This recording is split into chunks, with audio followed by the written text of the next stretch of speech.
Drawing graphs. Home, New Document. Add a graphs page. We will draw the graph y equals 2x minus 3. The graphics calculator uses functional notation, so the graph is entered as f of x equals 2x minus 3. Any text on the screen can be repositioned by pressing the center of the touchpad until the hand closes.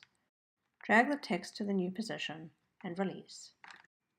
To find the x-intercepts or zeros, hit Menu, Analyze Graph, and 0.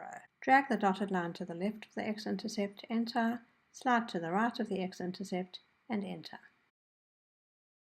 To find the y-intercept, hit Menu, Trace, and Graph Trace.